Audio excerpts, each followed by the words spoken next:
అంటే మీకు అంటే ఒక సాంగ్ బాగా ఒక పేరు తెచ్చింది ఉందనుకోండి. ఒక్కొక్కసారి ఏంటంటే చాలా ఫ్లూక్గా కంపోజింగ్ అయిపోయి ఉంటుంది అది. అవును అవును ఫ్లూక్ ఎక్కువ జుట్లు పిక్కొని చాలా ఈజీగా జస్ట్ ఏదో మాటల్లోనో కాఫీ తాగుతున్నప్పుడు స్ట్రైక్ అవుతుంది, కరెక్ట్ ట్యూన్ వచ్చేస్తుంది. రైట్. సమ్ టైమ్స్ హిట్ అయిన దానికి చాలా కష్టపడి ఉంటారు నేపథ్యంలో.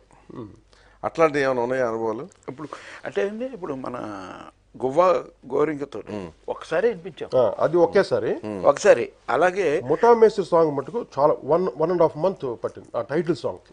ముఠా మేస్త్రి ఈ పేటకు నేను మేస్త్రి ఆ సాంగ్ మటుకు 1.5 month చాలా కష్టపడ్డాడు. అంటే హీరో ఇంట్రొడక్షన్ సాంగ్ చిరంజీవి పాడలేదు అసలు ఆ కసితో పాడాలి ఇప్పుడు మీరు, ఎందుకంటే 1.5 month కష్టపడ్డారా? అది కాదు, బాలుగారు పాడిన తర్వాత మేము ఆయన ఎంత అక్కడ ఒక బాలు ఇక్కడ ఇద్దరు మరి మరి చిన్న విషయం ఏంటి?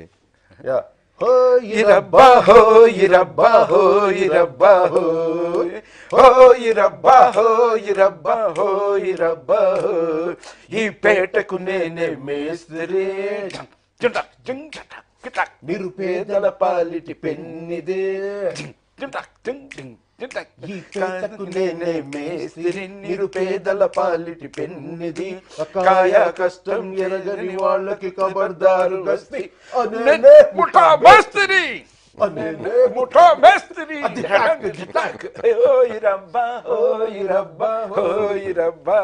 పల్లకి వస్తుంది అదే అదే ఆ బిట్, దీనికి ఒక బిట్ ఒకటి వస్తుంది. ఓకే. అక్కడ నుండి మధ్యాహ్నం అనమాట, నాకు ఇప్పటికి గుర్తుంది. హైదరాబాద్ లో స్టూడియోలో మధ్యాహ్నం భోజనం చేసి ఫుల్గా భోజనం చేసి పడుకొని లేకంగానే వచ్చింది బిట్. అక్కడ నుండి పట్టుకొని దాని అలాగా డిజైన్ చేసి సెట్ చేసేసరికి ఈవినింగ్ చిరంజీవి గారు, కోదరావు రెడ్డి గారు అందరూ వచ్చారు. ఒకేసారి విని ఓకే తర్వాత దాన్ని వర్క్ చేసాం బాగా. అలాగే చాలా సాంగ్ కష్టపడ్డాం. అండి, ఒక ఇన్స్పిరేషన్ తోటి వచ్చింది సాంగ్ అండి. అవును. పెర్స్పిరేషన్ తోటి వచ్చింది సాంగ్. మీరు ఇందాక కాఫీ తాగుతూ మాట్లాడుకుంటూ చేసి నేను చిక్ పక్ చిప్ ఆల్బమ్, దాని పేరు పెట్టకుండా అలాగే పెట్టాం. చిక్ పక్ పెట్టేద్దాం అది ఓకే అంతే. ఏం ఆలోచించడం లేదు, అంటే స్పాంటనిటీ మీద వర్క్ చేసిందండి. 8 songs ఓన్లీ ఒక పూటలో వచ్చేసింది. ఒకే పూటలో వచ్చేసింది.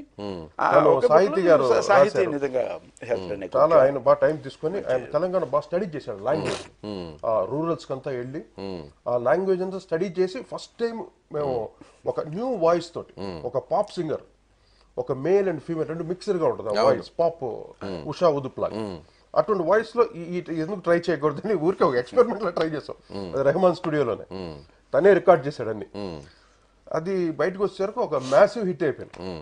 అదే ఆ క్లారిటీ అండి, దాంట్లో ఏం ఇన్స్ట్రుమెంట్ వాడలేము, ఒకే వాయిస్, ఒక రిథము, లేకపోతే నోట్ తో కొత్తదనం ఉంది. కొత్తదనం మెయిన్ ఏంటంటే కొత్తదనం.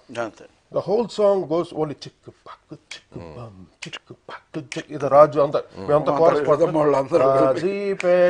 వాయిస్ అది సాగదీసినట్టుగా ఉన్న వాయిస్ కొత్తగా ఉంది. ఎవరితో పాటించారు అది? మాల్గాడి శుభ. మాల్గాడి శుభ, ఆవిడ పేరు శుభ. అవును. ఇక్కడ మాల్గాడి అవును.